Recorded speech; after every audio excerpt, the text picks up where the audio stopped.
Hi, it's Mr. Murphy. We're still in the compound interest chapter. Today we're specifically going to talk about compounding continuously. Now you remember the other methods of compounding compared to simple interest. Well, 6% a year, for example, simple interest.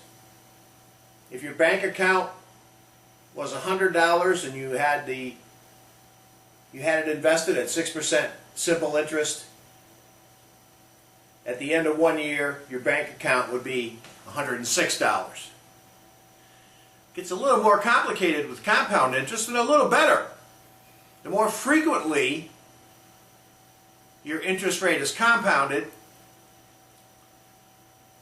the higher your balance will go up. The faster your interest will go up, the faster your balance. Well, you know, it's ironic. It doesn't really seem to make much difference these days. Banks are paying such low interest rates.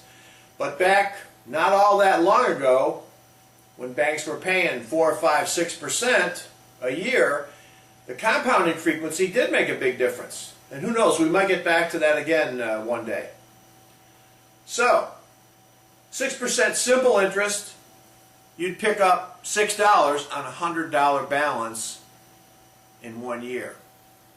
Now what if it were compounded semi-annually? Well, as you've already learned and probably understand by now, there would be 2 periods over which the interest would be calculated, one every 6 months.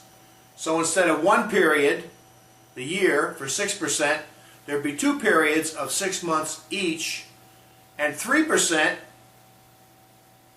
over each period. That would give you a little more than $6. And if you compounded quarterly, it would be 1.5% over 4 periods. 1.5% each over the 4 periods. That would be a little more than compounded semi-annually. The more frequently it's compounded, the faster the interest goes up. Well, at some point, some banker came up with the idea, because banks were competing, oh, we do it semi-annually, oh, we do it daily, we do it monthly. Somebody said, hey, let's do it continuously. Every second, well, even less than a second, continuously.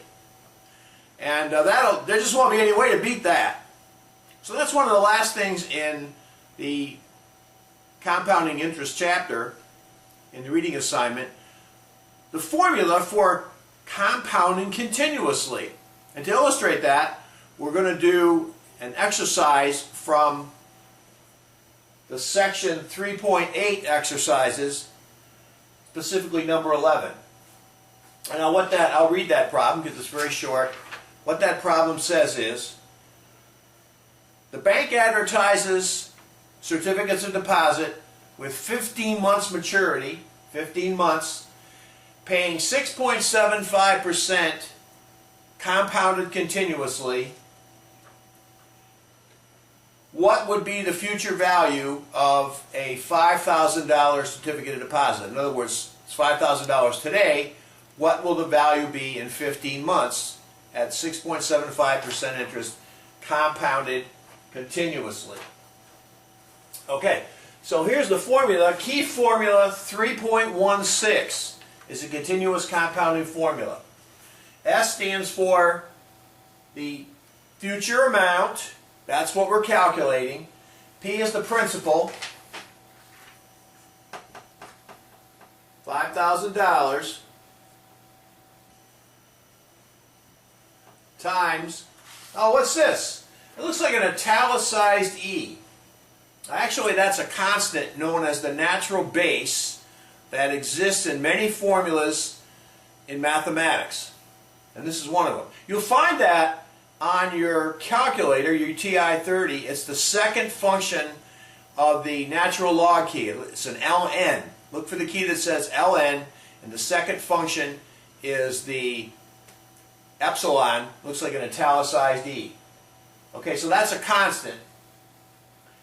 And you enter that on your calculator, and it will give you right away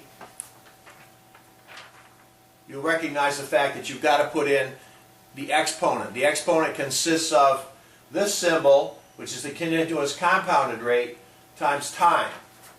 Okay, so what have we got? 6.75%.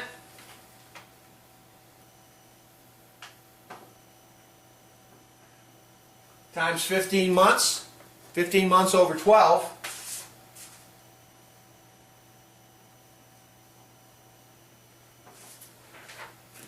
Now, it's a little bit tricky with your calculator. Make sure that the entire exponent of the epsilon, make sure that the entire exponent is in parentheses so that your calculator knows it's totally working in an exponent. So you need left parent 0.0675 times 15 divided by 12, and then right parent. And when you run that through on your calculator, you'll find out that the answer is